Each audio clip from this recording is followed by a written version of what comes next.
Jaya Radha Madhava Kunja Bihari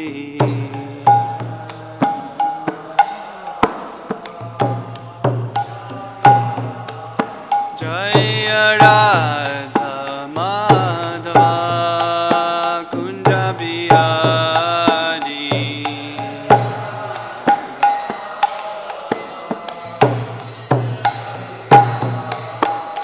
Gopi Jana Vallabha Girivaladhari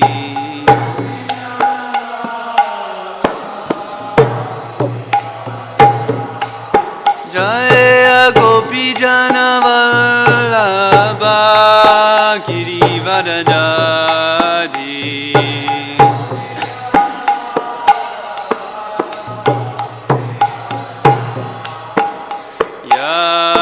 Yashodanandana Vrajajana Ranjana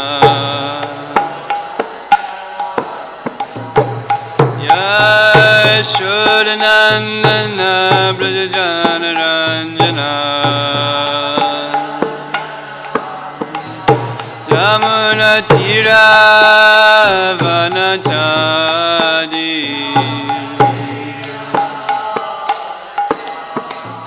Jamuna Tira Vanachadi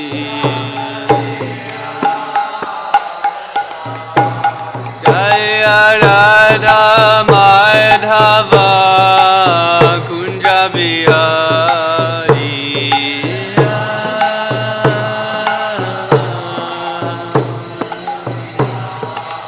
Jaya Radha Madhava Kunja Bihari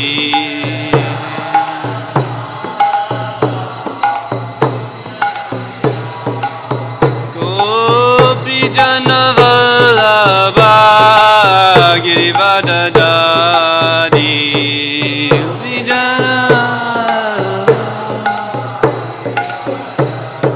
Jaya Gopi Jana Vallabha Girivadadari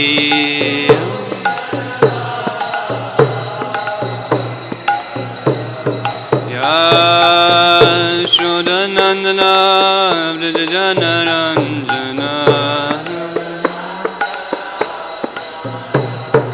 Yashodanandana Vrajajana Ranjana Jamuna Tira Vanachadi Jamuna Tira Vanachadi Jaya Radha Madhava Kunja Bihari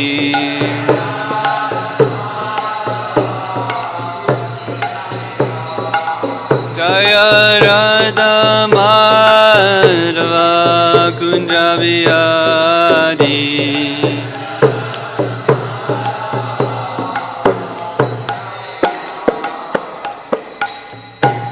Hare Krishna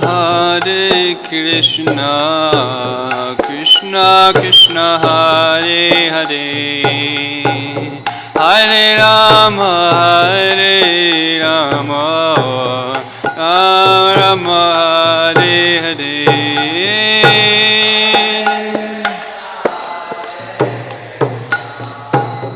Krishna Krishna Hare Hare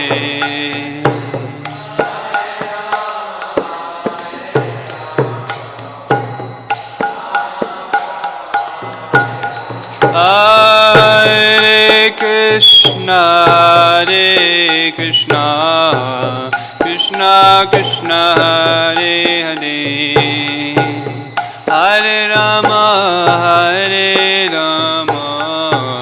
Rama Rama Hare Hare Hare Krishna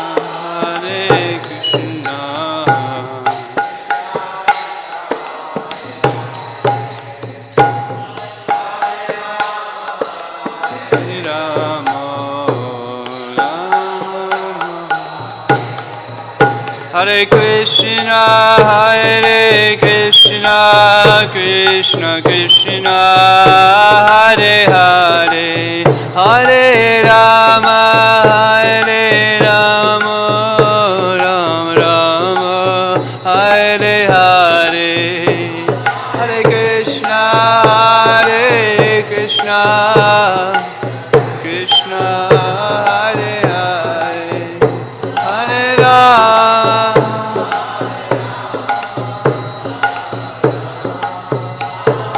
Nitai Gaura Hari Bol, Hari Bol, Hari Bol, Nitai Gaura Hari Bol.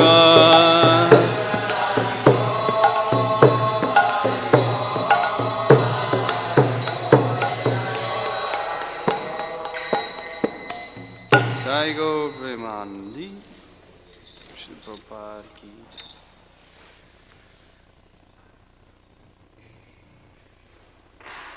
Om Namo Bhagavate Vasudevaya. Om Namo Bhagavate Vasudevaya. Om Namo Bhagavate Vasudevaya.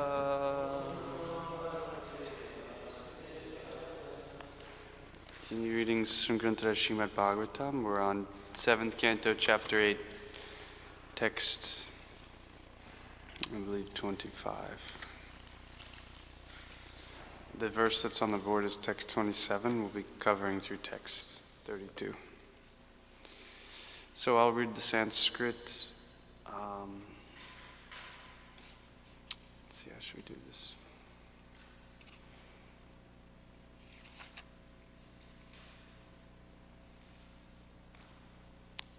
Okay, we'll read the text 27. Dhammanyamana nijavirya sankitam yadhashta mukto nihadi mahashura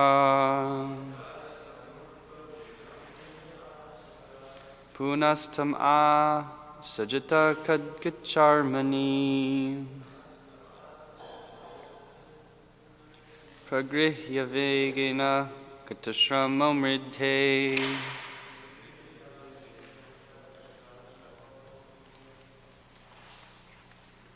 Dhammanyamano nijavirya sankitam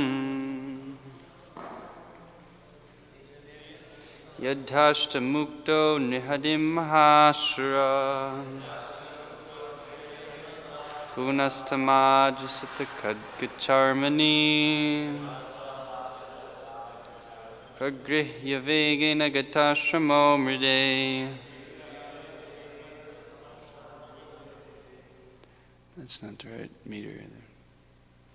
Tanmanyamano nijavirya sankitam yadhashta mukto nihadim mahashura punastamasajata kadgacharmani pragrihya vegena gatashramo mride.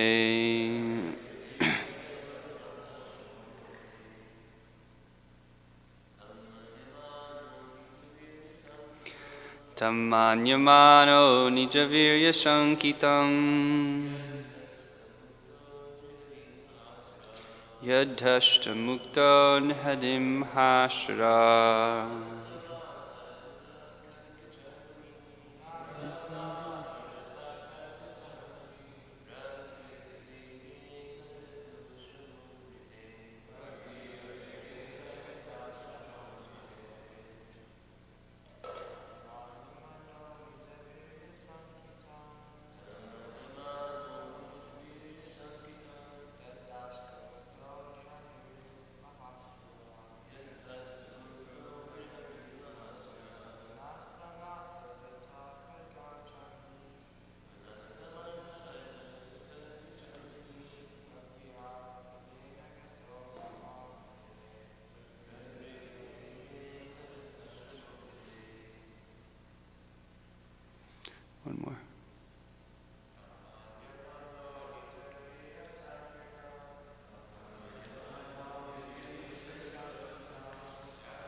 Tam him, Lord Nrsingadev.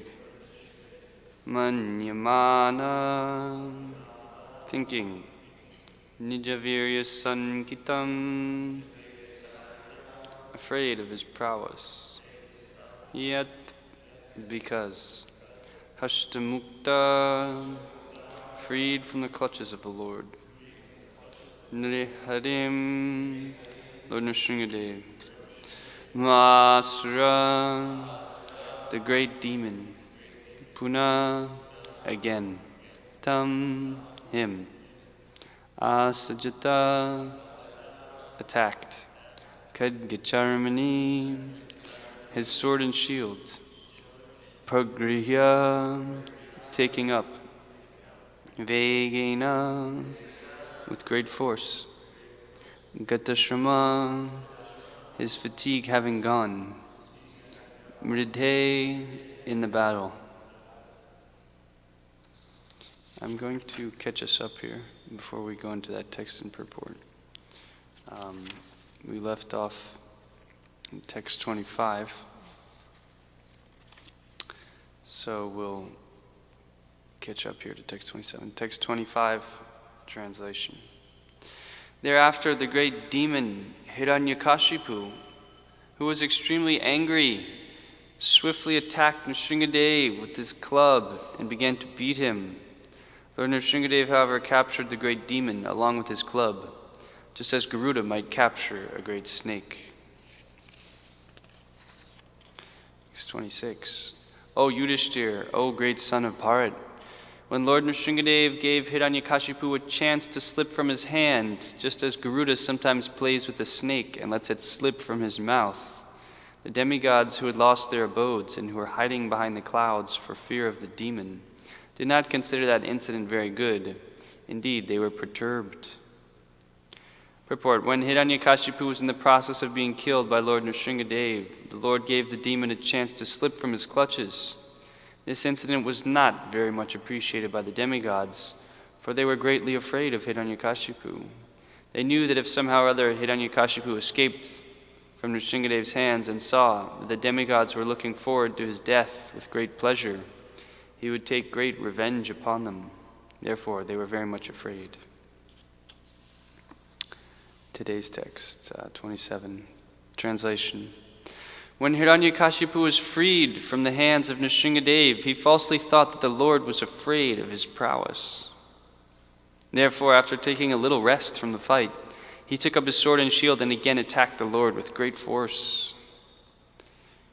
Purport. When a sinful man enjoys material facilities, foolish people sometimes think, how is it that this sinful man is enjoying, whereas a pious man is suffering? By the will of the Supreme, a sinful man is sometimes given the chance to enjoy the material world as if he were not under the clutches of material nature, just so that he may be fooled. A sinful man who acts against the laws of nature must be punished, but sometimes he is given a chance to play exactly like Hiranyakashipu when he was released from the hands of Nrsingadev. Hiranyakashipu was destined to be ultimately killed by Nrsingadev, but just to see the fun, the Lord gave him a chance to slip from his hands. Text 28.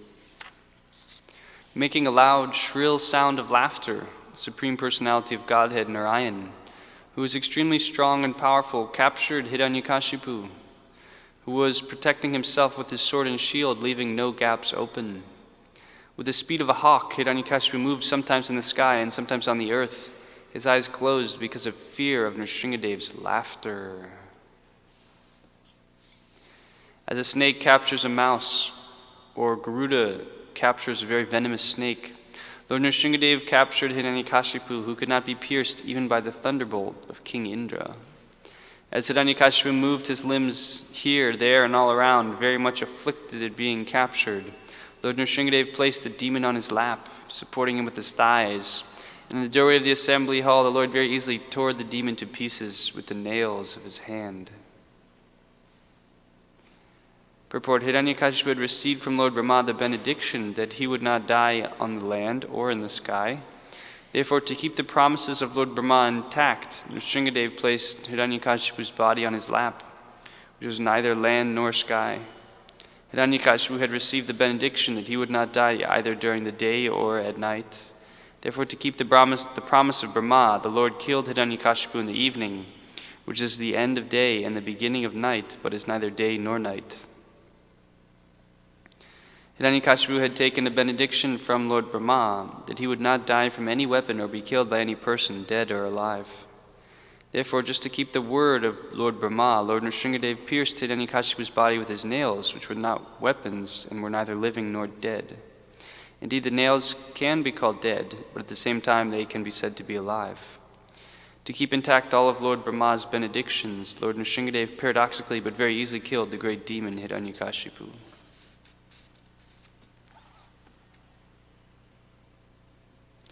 Lord Nrsingadev's mouth and mane were sprinkled with drops of blood, and his fierce eyes, full of anger, were impossible to look at. Licking the edge of his mouth with his tongue, the Supreme Personality of Godhead, Nrsingadev, decorated with the garland of intestines taken from Hiranyakashipu's abdomen, resembled a lion that has just killed an elephant. Purport: the hair on Lord Nrsingadev's face, being sprinkled with drops of blood, was reddish and looked very beautiful. Lord Nrsingadev pierced Hiranyakashipu's abdomen with his nails, pulled out the demon's intestines, and wore them as a garland, which enhanced his beauty. Thus, the Lord became very fearsome, like a lion engaged in fighting an elephant. Text 31. The Supreme Personality of Godhead, who had many, many arms, first uprooted Hiranyakashipu's heart, and then threw it aside, and turned towards the demon soldiers. These soldiers had come in thousands to fight with him, with raised weapons, and were very faithful followers of Hiranyakashipu. But Lord Nrsingadev killed all of them merely with the ends of his nails. Purport: since the creation of the material world, there have always been two kinds of men, the Devas and the Asuras. The Devas are always faithful to the Supreme Personality of Godhead, whereas the Asuras are always atheists who defy the supremacy of the Lord. At the present moment, throughout the entire world, the atheists are extremely numerous. And they are trying to prove that there is no God and that everything takes place due to combinations and permutations of material elements. Thus, the material world is becoming more and more godless, and consequently everything is in a disturbed condition. If this continues, the Supreme Personality of Godhead will certainly take action, as he did in the case of Hiranyakashipu. Within a second, Hiranyakashipu and his followers were destroyed. And similarly, if this godless civilization continues, it will be destroyed in a second, simply by the movement of one finger of the Supreme Personality of Godhead. The demons should therefore be careful and curtail their godless civilization. They should take advantage of the Krishna consciousness movement and become faithful to the Supreme Personality of Godhead. Otherwise, they are doomed. As Hiranyakashipu was killed in a second, the godless civilization can be destroyed at any moment. Last text, 32. The hair on Nrsingadev's head shook the clouds and scattered them here and there. His glaring eyes stole the effulgence of the luminaries in the sky, and his breathing agitated the seas and oceans. Because of his roaring, all the elephants in the world began to cry in fear. As the Lord says in Bhagavad Gita 10:41, Yad yad vibhutimat satam Srimad urjitam evava tad eva vachatam mama tejom shusambhavam. Know that all beautiful, glorious, and mighty creations spring but from a spark of my splendor. The illumination of the planets and stars in the sky is but a partial manifestation of the Lord's effulgence. There are many wonderful qualities of different living beings, but whatever extraordinary things exist are but part of the Lord's tejas, his illumination or brilliance. The deep waves of the seas and oceans, and the many other wonders within the creation of the Supreme Personality of Godhead, all become insignificant when the Lord, in his special feature, incarnates within this material world. Everything is insignificant in comparison to his personal, all-defeating transcendental qualities.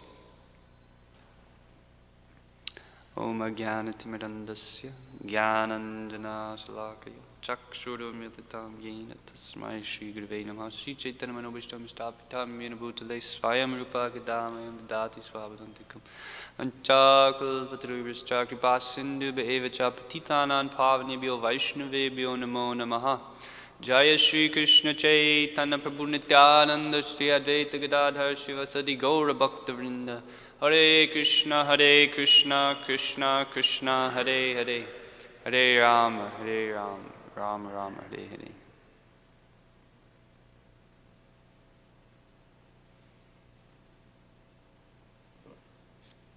Hare Krishna.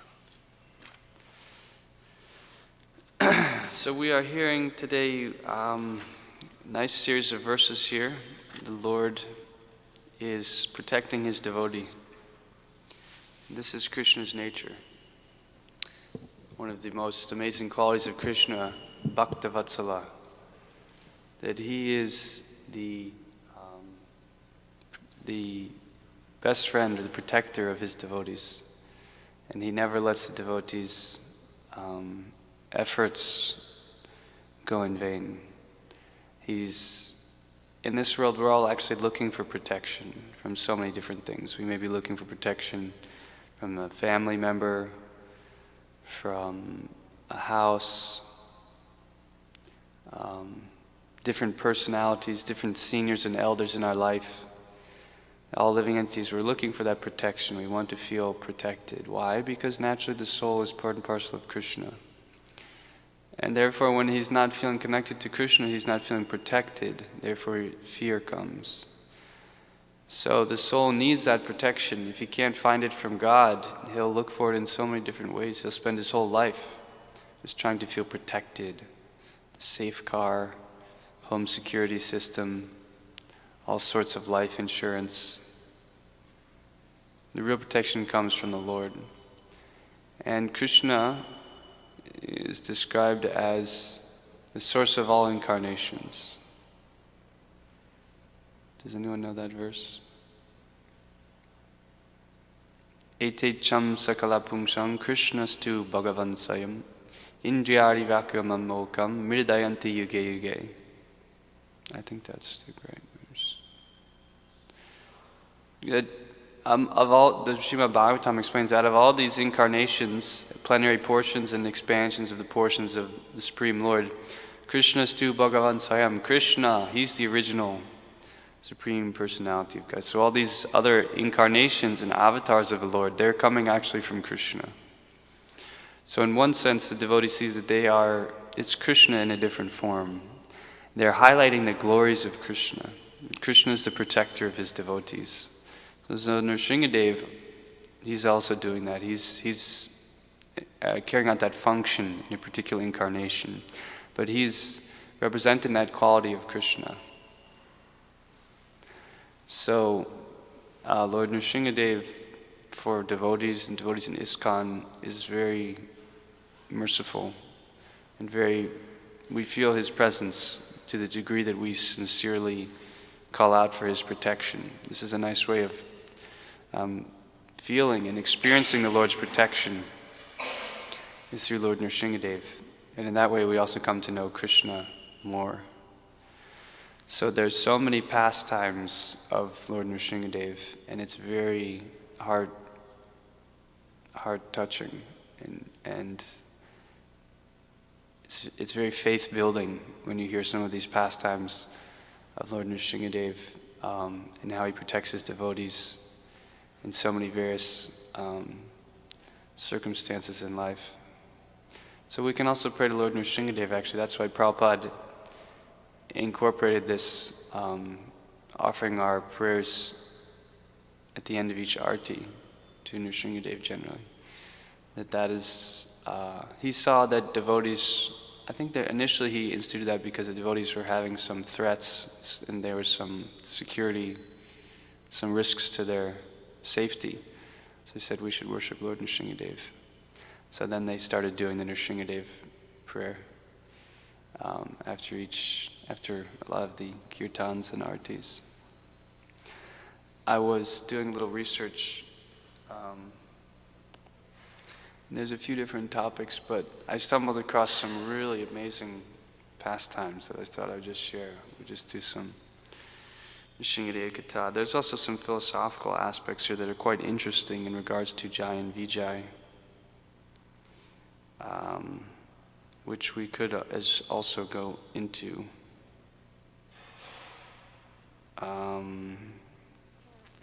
but let's see what sort of pastimes we can touch here.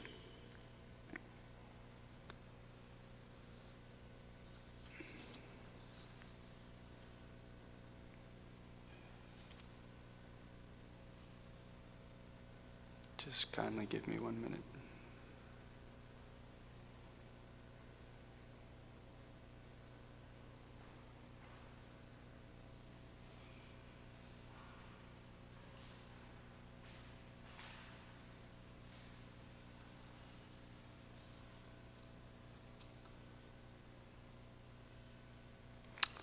Many of you may be aware in Mayapur Dham there's a whole altar dedicated to Lord Nrsingadev, and he's there in his Ugra form, the form where he's about to bifurcate Hiranyakashipu. He's about to operate, and there's a very amazing deity that's there. So I may share, I don't know if some of you have heard this story. Has anyone not heard the story of how that deity got there? The deity of Lord Nrsingadev? You guys have heard it?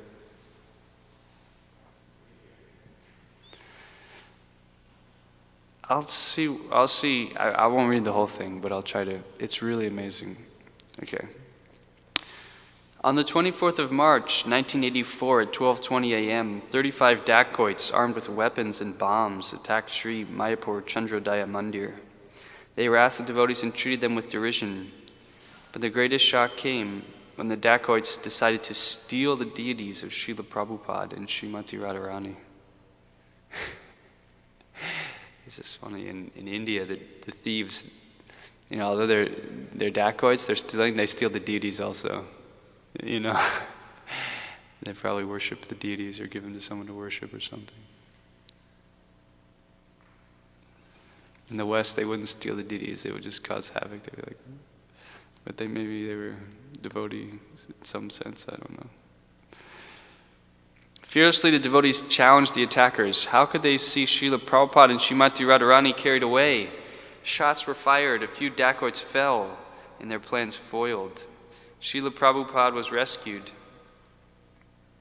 But the beautiful form of Srimati Radharani would no longer grace the main altar. This incident really disturbed the minds of the devotees. Those involved in management were especially concerned to make some permanent solution. This was not the first time the devotees had faced violence and harassment in Mayapur. The co-director of Mayapur suggested that Lord Nrsingadev be installed. The dacoits had threatened devotees at Yogapith. Srila Bhaktivinoda Thakur and his son Bhaktisiddhanta Saraswati Thakur had promptly installed Sri Sri Lakshmi Nrsingadev. There had been no further disturbances.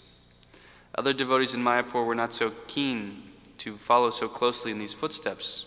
The pujari must be a Naishtika brahmachari, celibate from birth, and the worship of Lord Nrsingadev must be very strict and regulated.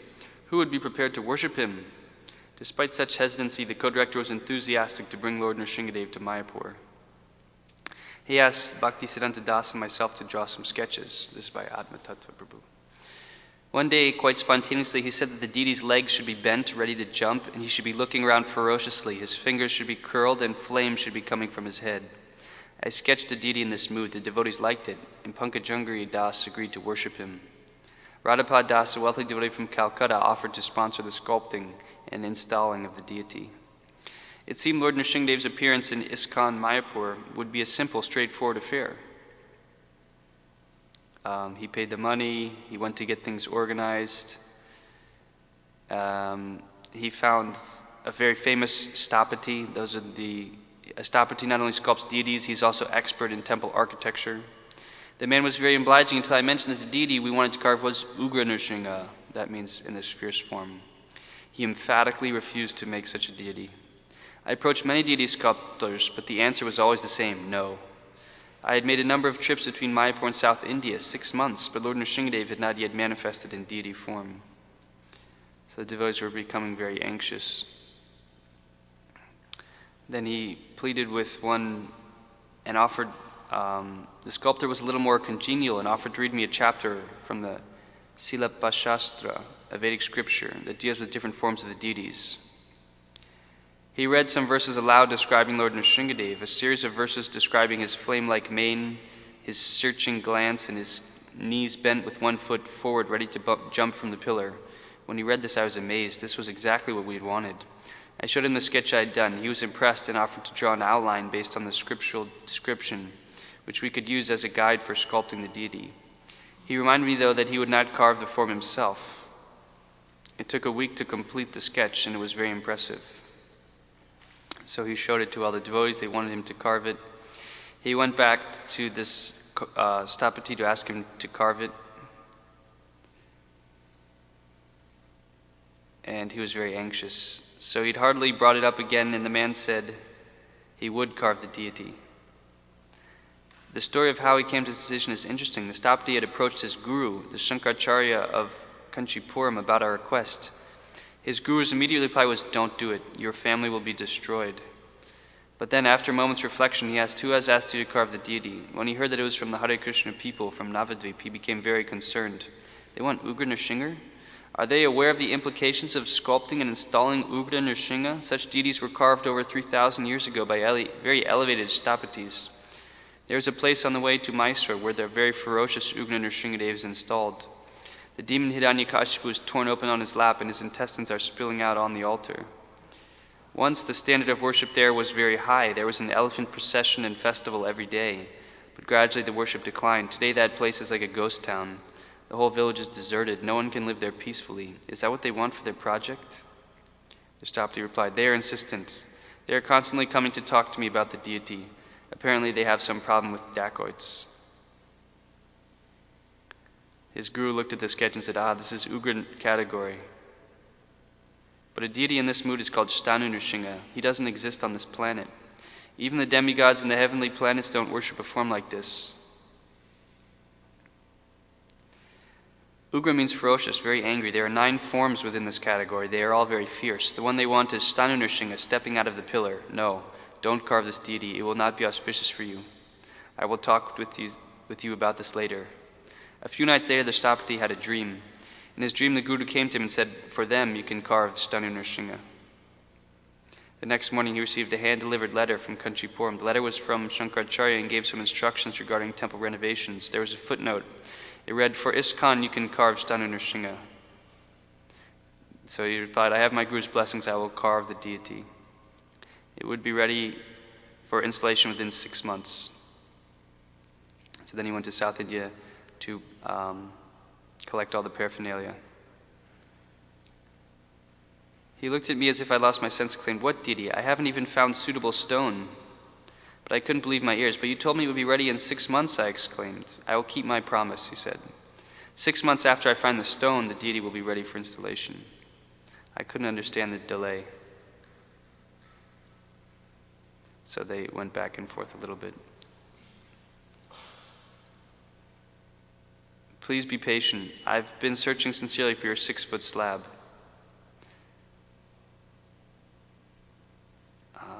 So you can't just purchase some form of stone. He's saying that actually this is not just mortar work. You're actually finding in which form God will incarnate. Okay. Then they went over the size. "I was worried. The Mayapur managers were becoming impatient. 'Are you sure this deity will be finished in 6 months?' He said, 'Don't worry, the work will be done.' I went back to Mayapur only to be sent back to South India to check on some details of the deity. I found the Stapati carving him with intense care and devotion. It took the Stapati a little over 12 months to finish the deity. When he completed the work, he didn't immediately inform me, but decided to visit some friends for a few days. It was the monsoon season, there were a few visitors, and he felt safe to lock up Lord Nrsimhadev securely in his thatched shed. 2 days later, his neighbors ran to inform him that the thatched shed was on fire. There was heavy rain and everything was wet, but the coconut tree roof had caught fire. He ran to the scene to find Nrsimhadev untouched, but the shed burned to ashes. Immediately he phoned me, "Please come and take your deity. He's burning everything. He's made it clear he wants to go now." Enthusiastic, I traveled to South India, hired a truck, filled it with sand. I had foolishly forgotten that Lord Nrsimhadev is a very heavy personality. He weighed 1 ton. After 2 or 3 hours, we managed to move the deity safely into the truck, across the border. Once they took darshan of Lord Nrsimhadev, To travel across the border safely, we needed police permission, along with signed papers.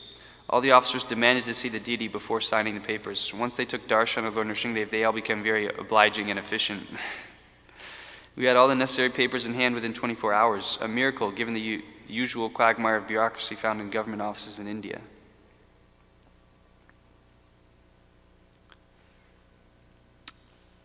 It was an exceptional case that in our Nrsingadev Stapati he had already carved the eyes. He had not only carved the eyes, but also done the prana pratishta, installing the life force, a little puja in arti. So usually that's done in the installation ceremony, but he had already done that when they put the eyes on the deity, actually. He was already present. Who could dare say no to Nrsingadev? The installation was very simple and lasted 3 days. I remember feeling apprehensive that perhaps the installation was too simple. The grave warnings of Shankaracharya had deeply impressed me, but my mind was soon appeased by an awareness of loud dynamic kirtan, Sankirtan Yajna. I felt enlivened and satisfied. Lord Nrsingadev, the protector of the Sankirtan mission, had finally decided to manifest at Sri Mayapur Chandrodaya Mandir. So that's a little bit about the deity. Now we'll hear a few pastimes of this deity. So this class is going to be a little different.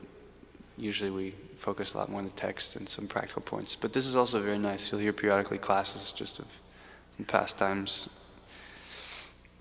This is a really amazing story.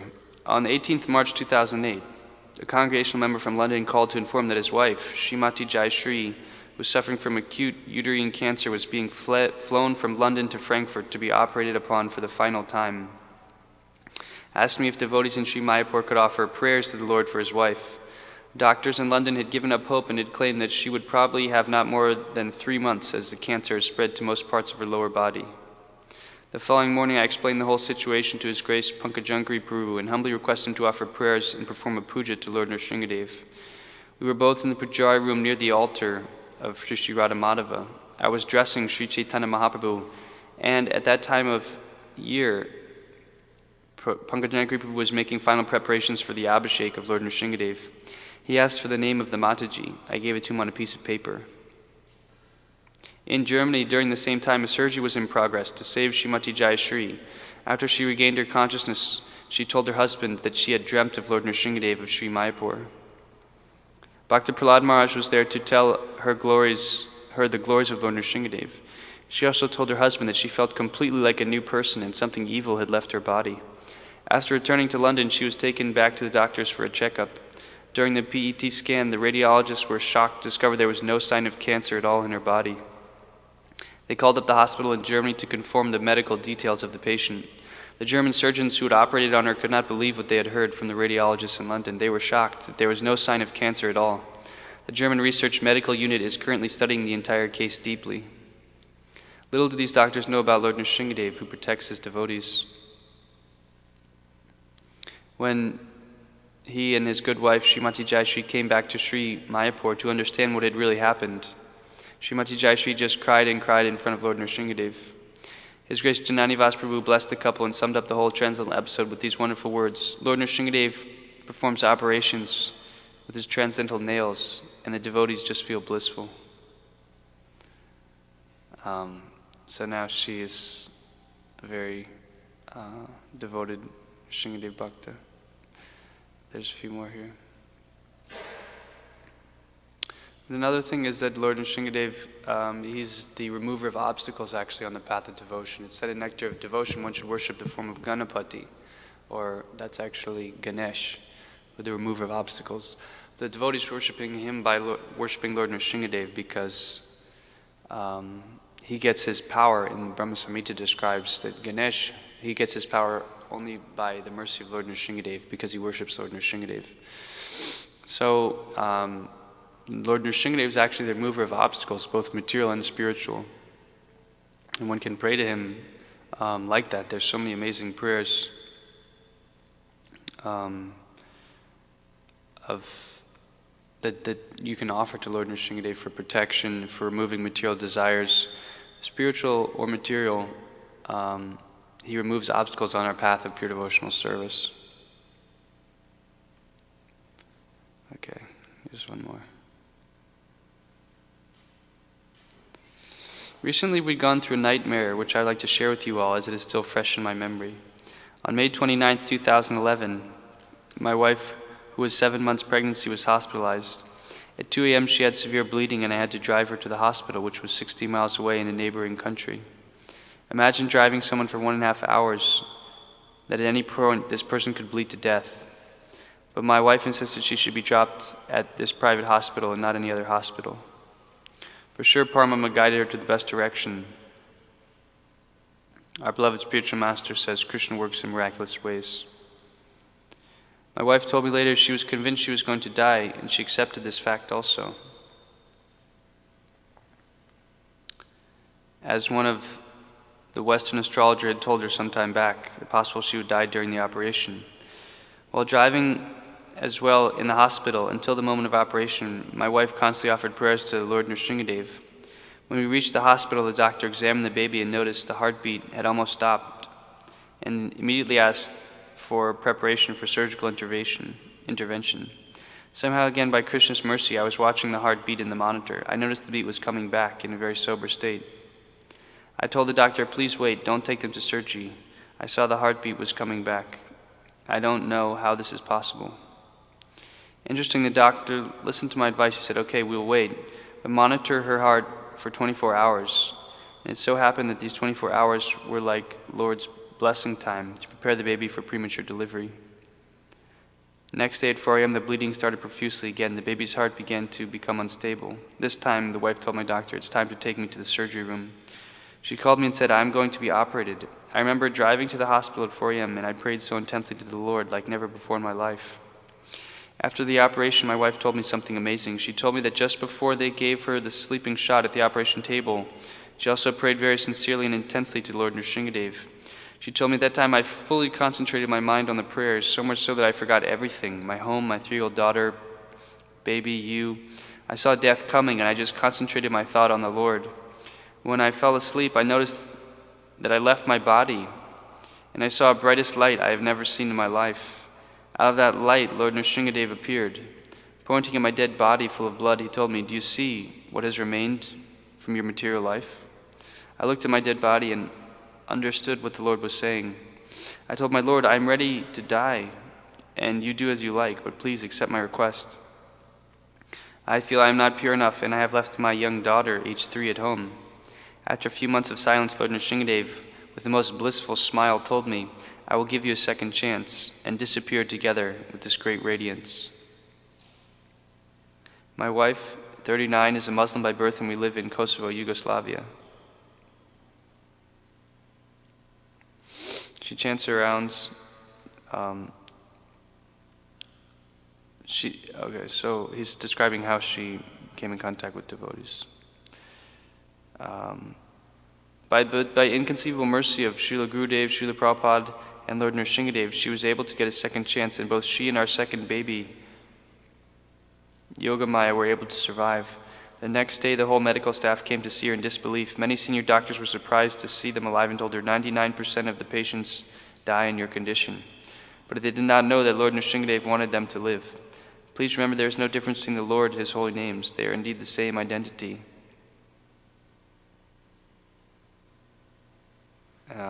So that's another nice pastime. Maybe we'll do one more. This is called Saved by a Pillar. This was submitted by Chandramalai Maharaj. He says, Radhanath Maharaj told me a very blissful story, and he said I could use it. So here it goes. There was the Taj Hotel where the terrorists attacked. They were fighting in there for 3 days, complete carnage. The terrorists had arranged in such a way that they would always be up higher. They would shoot from a lower vantage point down. Radhanath Maharaj told me this. They had all these grenades, and they would throw the grenades, and the grenades would create so much smoke that if you were down looking up, you couldn't see anything. Picture that if you were one of these soldiers or police officers and you were in this cloud of smoke, and up above you there is this hail of bullets from the terrorists shooting at you. One of those soldiers was one of our devotees. At one point, they were trying to chase these people through the hotel. They were trapped. The terrorists were throwing all these grenades. They are in complete cloud of smoke. They cannot see 1 foot in front of their face. They can't see left, right, or anything, and this hail of bullets is being fired at them, just a wall of bullets coming at them. This devotee police officer, with 2 other police officers on either side, he's in the middle. He was actually completely helpless. He couldn't see left, right. He couldn't see his colleagues. He remembered that he had on his ringtone on his phone Nrsingadev prayers. He began playing the Nrsingadev prayers and praying intently to Lord Nrsingadev, "Please, I am absolutely helpless. I'm going to die. Save me in an absolutely helpless state." When the shooting stopped, the smoke cleared. His friend to the right and to his left were completely killed, riddled with bullets, and he was unscathed. In front of him, which he couldn't see at the time, was a giant pillar. And because they were shooting at him, the pillar protected him. He thought, just as Lord Nrsingadev came out of the pillar to save Prahlad Maharaj, he has put a pillar here to save me. So my point is, simple point is, if we have that faith, how will I be taken care of? Krishna will take care of you, don't worry. Let me give my life to the Sankirtan movement. Jai. Let's see if there's anything else here. So these are a few examples. There's also some intimate pastimes of the pujaris. That one time they had to change the eyes of Lord Nrsingadev because his eyes were initially red and they wanted to change. It was too fierce. And so then one day some Mataji came up before the deity and she was offering her prayers, and Nrsingadev said, "I want my eyes back." And she didn't know what is he saying? What is he talking about? But she didn't know at all. And then he said again, "I want my eyes back." So then she said, "I don't know, I'll go talk to the pujari." And so she talked to the pujari, I think it was Pankaj Prabhu, and he had just changed the eyes. And I think he was feeling a little guilty about doing it. And so she shared that with him, and he brought back the old eyes. There's another pastime of him, and this one actually, just because he's such an amazing pujari and devotee, he was painting Lord Jagannath, and there was a part on Lord Jagannath that he had to fix. He had to scrape a little bit of Lord Jagannath's face to maybe remove some old paint to make the new paint, but he felt bad because this is the Supreme Personality of Godhead. How can he do that? But he did it. He had to do it for his service, so he did that. And then he took rest that night. And when he woke up, he was on the floor, and the side of his face was bleeding. And he had fallen out of his bed and cut himself right in the same spot that he had done that to Lord Jagannath. He had this big cut on his face. So the Lord ultimately the Lord wants to reveal himself more and more to the devotees based on their faith. If we have faith in the deity, faith in Krishna and Lord Nrsingadev, the pastimes of Bhagavatam is not simply to observe and appreciate historical incidences. The idea is that one actually assimilates the message of Bhagavatam, and then one comes to the same level of actually becoming a devotee and having experiences and pastimes with the Lord in his spiritual form, in his deity form, and all these things. So Bhagavatam means the glory of the Lord and his devotees. And we understand the Bhagavatam is the book and also the person. The person Bhagavatam is the one who's living his life of the Bhagavatam, which means in the position of full surrender to Krishna. So that's what we were hearing here in a few of these texts, that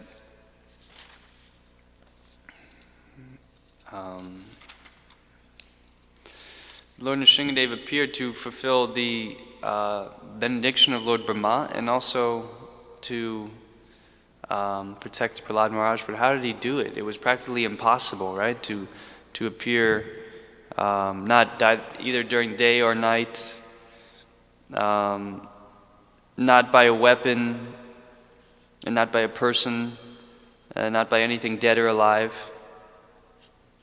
And so in order to keep all of these intact, the Lord appeared in this form, actually. So the concluding purport here is saying,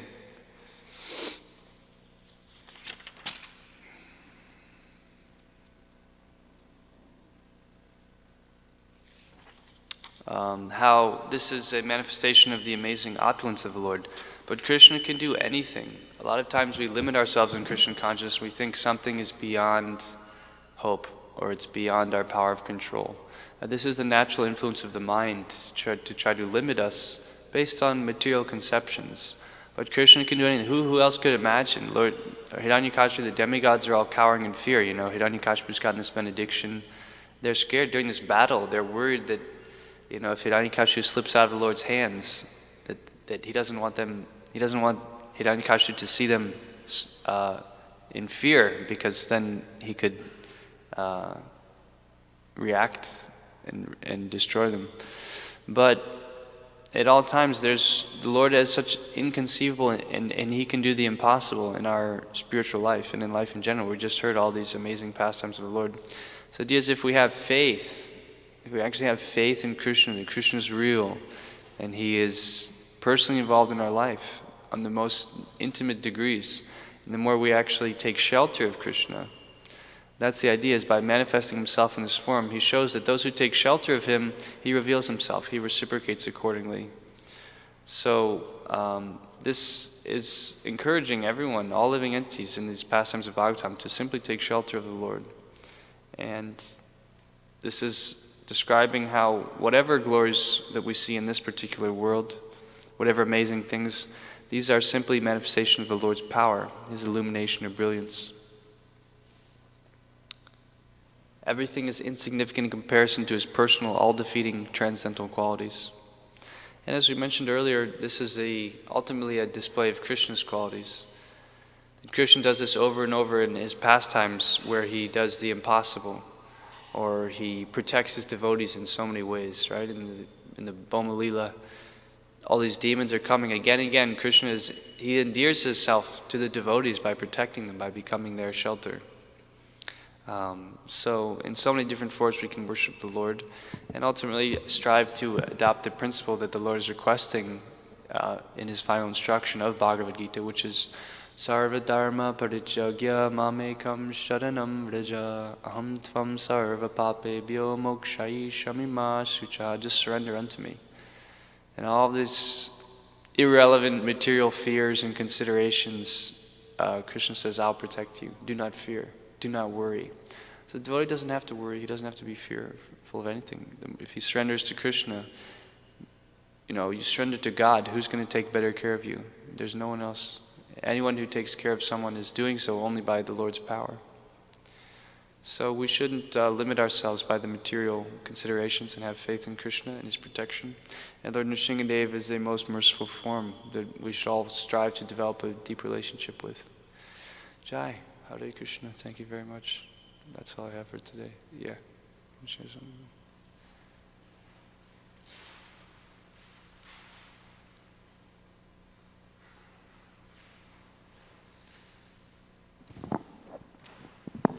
Hare Krishna. So these types of things, like deities revealing themselves and things like that, and people having these experiences, near-death experiences, these types of things really boost my faith a lot. You're saying that. Even more so hearing these things than just hearing like literature. So I was wondering if we should spend some time pursuing these types of things that really boost our faith, that really make it real. Yeah. Because sometimes Bhagavatam, it's a little hard to tap into. Well, the application may be difficult. If you're hearing philosophy, the main benefit of philosophy is the application of the philosophy. So when you hear, there's whole books and everything about, when you hear how Krishna is acting in the lives of His devotees in a real way, immediately you get so much faith. And there's whole books, Krishna's pastimes. It's called Krishna's Pastimes in Deity Form or something by Stephen Knapp. I have one book and describes all these different things. Yeah, so that's why it's encouraged. That's why periodically, devotees maybe share stories of these things. It's very helpful. I don't know if you're making it so much of a question or just a comment. About it. Srimad Bhagavatam is Krishna revealing Himself to His devotees, but those devotees in the Srimad Bhagavatam are like His eternal associates. They're pastime. They're part of the pastime. So it's hard for us to relate with them so much. It doesn't always feel real, as much as hearing these types of things. Really hits home. Wow, this is real. Yeah. Sometimes it feels so. Reading the philosophy day in day out, chanting Hare Krishna feels so distant actually from where we're actually at. It can feel so unreal sometimes. So I just make that point. Maybe it's helpful to hear these types of things. Yeah. More recent and more Yeah, relatable. we study Bhagavatam, we study philosophy, we also study the lives of devotees. That's an integral part of studying the philosophy, and that's what Bhagavatam is, the lives of devotees. So you have here many well-known lives of devotees we know, but also in the modern context, in Gaur Lila, lives of the devotees, and even in more recent generations, the lives of the Acaryas. I've heard from other devotees that, we can hear the pastimes of the Lord, and that's enchanting. But the stories tell me, but for me, what really I get the most benefit when I hear the lives of the Acaryas, because that's something tangible, real, that you can actually see how they lived their life with that understanding and all the amazing reciprocation. So lives of the Acaryas, there's also many amazing books, Lives of the Acaryas, where you read how people who have a real relationship with Krishna experience that, and that boosts our faith. Anyone else, any comment or question or anything? Maybe I'll read one more here then. This is submitted by Chandamali Maharaj from a lecture by Sachinanda Maharaj. I'll give you 2 examples that happened in Germany. In the early days, our center was actually in Hamburg, and in Hamburg, our devotees used to go out chanting the holy name. And sometimes they used to go at night to chant in the most sinful area. What is the most sinful area of Hamburg? Reeperbahn. And so they were chanting, and there comes a huge person, gigantic, like a big man, and he was previously drunk, or I don't know what happened. He came to attack the devotees. This was a long time ago. It was in the early 70s. And the devotees were wondering what to do. And to run away, confront the man. Someone was even thinking that he will take the kartals and swing it, because they didn't have anything to defend themselves. But the leader of the group said, just chant Nrsimha prayer. So they started to chant, Namaste Narasingaya. And the man was coming charging, and as soon as they started to chant Nrsimha prayer, the man came about 4 to 5 feet away from them. And then something happened. His body just went up and fell flat on the ground. And in St. Paul, Reeperbahn area, 2 things are always available, police and ambulance. So immediately an ambulance came. Very soon the ambulance came. The people already gathered there, and they checked with him and said that he had a massive heart attack. Now tell me, was it a heart attack or something else? Lord Nrsimhadev is real. Lord Nrsimhadev takes care. Similarly, another thing happened. I think that happened somewhere in the south. I just heard the story. One girl was distributing books, and one man just attacked her. It was a lonely kind of area. She was there. She was going door to door. And when she was going from one building to another, she was just attacked. And she didn't have any place to go. She was just cornered practically. And she started to chant, and she took shelter of Nrsimhadev, started to chant his holy name. And the man just stopped, turned around, and walked away. I was some devotees doing book distribution in a mall. They're just shooting books in a mall, and they're having a great time, but then the security caught them. So I don't know if you guys ever had this happen. I've been kicked out of shopping malls before. It's always, it's a bummer, but it's good to get that experience. So there was a bunch of devotees, and they were rounded up kind of by the security, and the security guys were there. Yeah, we got the guys here. Yeah, 3 of them. Yeah, doing their solicitation. Yeah. And they were calling all their other security guys and getting all together. And the devotees didn't know what to do. They're like, oh man, we could get arrested, we could go to jail or something like this. They're like, what to do? So they just looked at each other and they just started chanting a little bit eerily, like, Namaste Narasingaya Praladadadai. And the security guard's like, what are you guys doing? Like, what are you chanting? What is that? And they just took off and they ran away. And the devotees were fine, and then they could do this. So yeah, Lord Nrsimhadev is real. Krishna is real. Anything else? Okay, Dan, just a few more minutes here.